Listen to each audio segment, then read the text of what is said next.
രാഷ്ട്രീയത്തിലെ ബഹളങ്ങൾക്കും വാഗ്വാദങ്ങൾക്കും അപ്പുറം യഥാർത്ഥത്തിൽ എന്താണ് താഴെത്തട്ടിൽ സംഭവിക്കുന്നത്? പ്രത്യേകിച്ച് കാസർഗോഡ് പോലൊരു മണ്ഡലത്തിൽ. ഇവിടെ ഒച്ചപ്പാടുകളല്ല, ഡേറ്റയാണ് സംസാരിക്കുന്നത്. ഈ വിവരങ്ങളെ എങ്ങനെ ഭരണമികവിനുള്ള ഒരു വഴികാട്ടിയാക്കാം, ജനങ്ങളുടെ വിശ്വാസം എങ്ങനെ നേടാം, നമുക്ക് നോക്കാം. അപ്പോ നമ്മുടെ വിശകലനം തുടങ്ങുന്നത് കാസർഗോഡ് നിന്നാണ്, കേരളത്തിന്റെ ഏറ്റവും വടക്കേ അറ്റം. കടലും കായലും മലകളും ഒത്തുചേരുന്ന ഒരു മനോഹരമായ പ്രദേശം. പക്ഷേ ഇത് വെറുമൊരു ഭൂമിയല്ല. ഇവിടത്തെ ഓരോ മണൽത്തരിക്കിനും പറയാൻ ഒരു രാഷ്ട്രീയമുണ്ട്. കാരണം ഇവിടത്തെ സാംസ്കാരിക ഘടന അത്രയേറെ സവിശേഷമാണ്. അതുകൊണ്ടുതന്നെ ഇതൊരു തന്ത്രപ്രധാനമായ മണ്ഡലമാണ്. കാസർഗോഡിന്റെ രാഷ്ട്രീയം മനസ്സിലാക്കണമെങ്കിൽ ആദ്യം അവിടത്തെ ആളുകളെ, അവിടത്തെ സമൂഹത്തെ അറിയണം. നിങ്ങൾ നോക്കൂ, മാപ്പിള മുസ്ലിങ്ങൾ, ഈഴവർ, അങ്ങനെ പല പ്രബല സമുദായങ്ങൾ ഇവിടെ ഒരുമയോടെ ജീവിക്കുന്നു. ഈയൊരു വൈവിധ്യം തന്നെയാണ് ഇവിടത്തെ രാഷ്ട്രീയ സമവാക്യങ്ങളെ ഇത്രയേറെ സങ്കീർണമാക്കുന്നതും നിർണായകമാക്കുന്നതും. ശരി, ഇനി നമുക്ക് കാര്യത്തിന്റെ കാതലിലേക്ക് കടക്കാം. മണ്ണും അതിലെ അടയാളങ്ങളും, അതായത് യഥാർത്ഥത്തിൽ ജനങ്ങൾക്കിടയിൽ എന്താണ് സംഭവിക്കുന്നത്? അസ്വസ്ഥതയുടെ ആ പ്രകമ്പനങ്ങൾ എവിടെ നിന്നാണ് വരുന്നത്? ഇതൊന്നും വെറും വികസന പ്രശ്നങ്ങളുടെ ഒരു ലിസ്റ്റല്ല. ഇത് സാധാരണക്കാരുടെ ജീവിതത്തിലെ ഓരോ ദിവസത്തെയും വേദനകളാണ്. ദേശീയപാത 66-ലെ ആ വിള്ളലുകൾ കണ്ടിട്ടില്ലേ? അതൊക്കെ ഓരോ പൊള്ളയായ വാഗ്ദാനങ്ങളാണ്. ഒരു തുള്ളി വെള്ളത്തിനു വേണ്ടി കാത്തിരിക്കുമ്പോൾ തകരുന്നത് ഭരണത്തിലുള്ള വിശ്വാസമാണ്. ഈ സത്യങ്ങൾ കണ്ടില്ലെന്ന് നടിക്കാൻ ആർക്കെങ്കിലും പറ്റുമോ? ഇല്ല. 29.9%. ഈ സംഖ്യ മറക്കരുത്. കേരളത്തിലെ യുവജന തൊഴിലില്ലായ്മയുടെ നിരക്കാണിത്. ഇന്ത്യയിൽ ഏറ്റവും കൂടുതൽ. ഇത് വെറുമൊരു കണക്കല്ല കേട്ടോ. ഇത് നമ്മുടെ ചെറുപ്പക്കാരുടെ സ്വപ്നങ്ങൾ കരിഞ്ഞുണങ്ങുന്നതിന്റെ സൂചനയാണ്. അവസരങ്ങളുടെ ഒരു വലിയ വരൾച്ച. അടുത്ത പ്രശ്നം നോക്കൂ, പണപ്പെരുപ്പം. 6.46%. രാജ്യത്തെ ഏറ്റവും ഉയർന്ന നിരക്കാണിത്. ഒന്ന് ആലോചിച്ചു നോക്കൂ.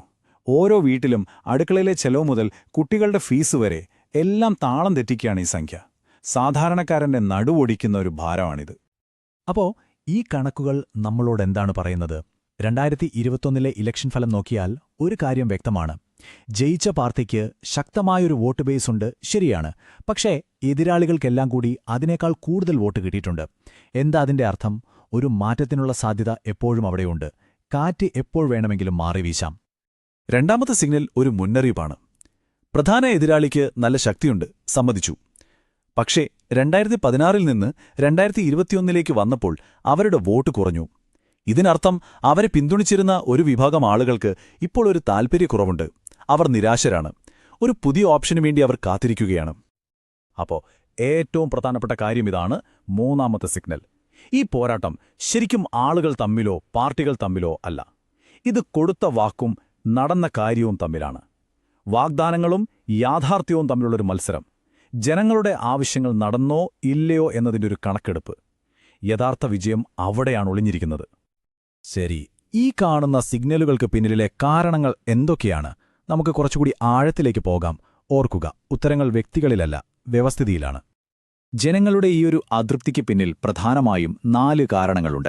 1. സമുദായങ്ങളുടെയും ജാതിയുടെയും പഴയ സമവാക്യങ്ങൾ മാറുന്നു. 2.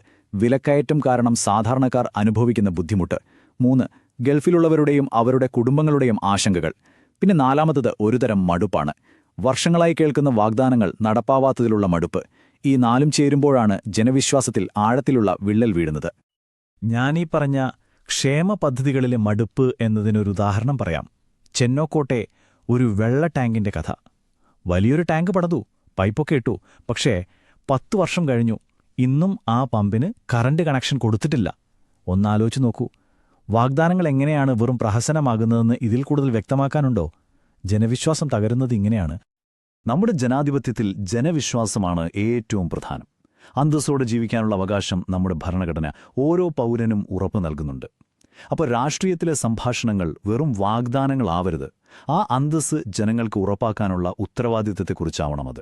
ആ ഉത്തരവാദിത്തം നിറവേറ്റുമ്പോഴാണ് ജനാധിപത്യം ശരിക്കും വിജയിക്കുന്നത്. ഇനി നമുക്ക് കുറച്ച് പുറകിലോട്ട് നോക്കാം. കാസർഗോഡിന്റെ തെരഞ്ഞെടുപ്പ് ചരിത്രം എന്താണ് നമ്മളോട് പറയുന്നത്? അടുത്തുള്ള മറ്റു മണ്ഡലങ്ങളിൽ നിന്ന് എന്തെങ്കിലും പഠിക്കാനുണ്ടോ? ഈ കണക്ക് ശ്രദ്ധിച്ചോ? വോട്ടിംഗ് ശതമാനം കുറഞ്ഞത് 2016-ൽ നിന്ന് 2021-ലേക്ക് എത്തിയപ്പോൾ ഏകദേശം 6% ആളുകൾ വോട്ട് ചെയ്തില്ല. ആയിരക്കണക്കിന് വോട്ടർമാർ അവരെവിടെ പോയി? ചിലപ്പോൾ വോട്ട് ചെയ്യാതിരിക്കുന്നത് തന്നെ ഒരു വലിയ രാഷ്ട്രീയ തീരുമാനമാണ്, അല്ലേ? ഒരു നിശബ്ദ പ്രതിഷേധം. അയൽപക്കത്ത് നിന്ന് പഠിക്കാൻ ഒരുപാടുണ്ട്. ഉദുമ, തൃക്കരിപ്പൂർ, അവിടെയൊക്കെ അവർ ജയിച്ചത് എന്തുകൊണ്ടാണെന്നറിയുമോ? അവിടുത്തെ സാധാരണക്കാരുടെ യഥാർത്ഥ പ്രശ്നങ്ങളിൽ അവർ ശ്രദ്ധ കൊടുത്തു. ഇനി മഞ്ചേശ്വരത്തേക്ക് നോക്കൂ. വലിയ വലിയ കാര്യങ്ങൾ സംസാരിച്ചു, പക്ഷേ ജനങ്ങളുടെ ജീവിതത്തിൽ നിന്ന് അകന്നുപോയി. ഫലം പരാജയം. പാഠം വളരെ ലളിതമാണ്. ജനങ്ങളുടെ പ്രശ്നം ആര് പരിഹരിക്കുന്നോ അവർ ജയിക്കും, അല്ലാതെ വലിയ പ്രസംഗം നടത്തുന്നവരല്ല. അപ്പോ ഈ വിശകലനത്തിൽ നിന്നെല്ലാം നമ്മൾ എന്തു ചെയ്യണം? ഇനി പ്രവർത്തനത്തിനുള്ള സമയമാണ്. ഈ വിവരങ്ങൾ വെച്ച് ജനങ്ങളുടെ വിശ്വാസം നേടാൻ ആഗ്രഹിക്കുന്ന ഏതൊരു നേതാവിനും വേണ്ടിയുള്ള ഒരു കർമ്മപദ്ധതിയാണിത്. ഒരു പുതിയ ഭരണരീതിയുടെ രൂപരേഖ. ഒരു തന്ത്രപരമായ സമീപനത്തിന് നമുക്കൊരു ചട്ടക്കൂട് ഉപയോഗിക്കാം. ഞാനതിനെ ചതുർമുഖ സിദ്ധാന്തം എന്ന് വിളിക്കാം. ഒരു നേതാവിന് 4 മുഖങ്ങൾ വേണം. 1. വ്യവസ്ഥിതിയിലെ തെറ്റുകൾക്കെതിരെ പോരാടുന്ന ശിവന്റെ രൗദ്രഭാവം. 2. ജനങ്ങൾക്ക് സുരക്ഷയും സ്ഥിരതയും നൽകുന്ന വിഷ്ണുവിന്റെ പരിപാലനാഭാവം. 3. പുതിയ ആശയങ്ങളും വികസനവും കൊണ്ടുവരുന്ന ബ്രഹ്മാവിന്റെ സൃഷ്ടിപരമായ ഭാവം. പിന്നെ 4-മത്തത് ഏത് പ്രതിസന്ധിയിലും ജനങ്ങളെ സംരക്ഷിക്കുന്ന ദുർഗയുടെ ഭാവം. ഈ 4 ഗുണങ്ങളും ഒത്തുചേരുമ്പോഴാണ് ഒരു യഥാർത്ഥ നേതാവുണ്ടാകുന്നത്. ഇവിടെയാണ് ചിന്തയിലൊരു വലിയ മാറ്റം വരേണ്ടത്. വോട്ടർമാരെ ജാതിയുടെയും മതത്തിന്റെയും കോളങ്ങളിൽ ഒതുക്കരുത്. പകരം അവരുടെ ആവശ്യങ്ങൾ എന്താണെന്ന് നോക്കണം. യുവാക്കൾക്ക് വേണ്ടത് ജോലിയാണ്, സ്ത്രീകൾക്ക് വേണ്ടത് സാമ്പത്തിക സുരക്ഷയാണ്, കർഷകർക്ക് അവരുടെ വിളക്ക് നല്ല വില കിട്ടണം, പ്രവാസികളുടെ കുടുംബങ്ങൾക്ക് നല്ല ആരോഗ്യ സംവിധാനങ്ങൾ വേണം. ഓരോ വിഭാഗത്തിന്റെയും യഥാർത്ഥ പ്രശ്നമെന്താണോ അതിന് പരിഹാരം നിർദ്ദേശിക്കുക. അപ്പോൾ രാഷ്ട്രീയം താനേ ജനങ്ങളിലേക്കെത്തും. വെറും വാക്കുകൾക്ക് ഇനി വിലയില്ല. ജനങ്ങൾക്ക് കണ്ണുകൊണ്ട് കാണാൻ പറ്റുന്ന മാറ്റങ്ങൾ വേണം. ആ മെഡിക്കൽ കോളേജ് 2013 തുടങ്ങിയതാണ്, ഇന്നും എവിടെയും എത്തിയില്ല. തകർന്നു കിടക്കുന്ന റോഡുകൾ, 10 വർഷമായി വെള്ളം വരാത്ത പൈപ്പുകൾ, ഇതൊന്നും ഇനി വെച്ചുപൊറിപ്പിക്കാൻ പറ്റില്ല. യുദ്ധകാലാടിസ്ഥാനത്തിൽ ഇത് തീർക്കണം. അങ്ങനെ പ്രവർത്തിച്ച് കാണിച്ചാൽ മാത്രമേ ആ നഷ്ടപ്പെട്ട വിശ്വാസം തിരിച്ചുപിടിക്കാൻ സാധിക്കൂ. വോട്ടർമാരിലേക്ക് എത്തുമ്പോൾ ഒരു കാര്യം എപ്പോഴും ഓർക്കണം. അവരെ ബഹുമാനിക്കണം, അവരുടെ സ്വകാര്യതയെ മാനിക്കണം, അവരുടെ സമ്മതമില്ലാതെ ഒന്നും ചെയ്യരുത്. ഇത് പുതിയ ഡേറ്റാ നിയമങ്ങൾ പറയുന്നതുകൊണ്ട് മാത്രമല്ല, അത് നമ്മുടെ ജനാധിപത്യത്തിന്റെ അടിസ്ഥാനമാണ്. ഓരോ പൗരന്റെയും അന്തസ്സായിരിക്കണം നമ്മുടെ ഓരോ പ്രവർത്തനത്തിനും വഴികാട്ടി. അപ്പോ ഇതെല്ലാം കൂട്ടി വായിക്കുമ്പോൾ നമ്മൾ എവിടെയാണ് എത്തുന്നത്? എന്താണ് മുന്നോട്ടുള്ള വഴി? ജനങ്ങളെ കേന്ദ്രീകരിച്ചുള്ള ഒരു യഥാർത്ഥ നേതൃത്വത്തിലേക്ക് എങ്ങനെയെത്താം?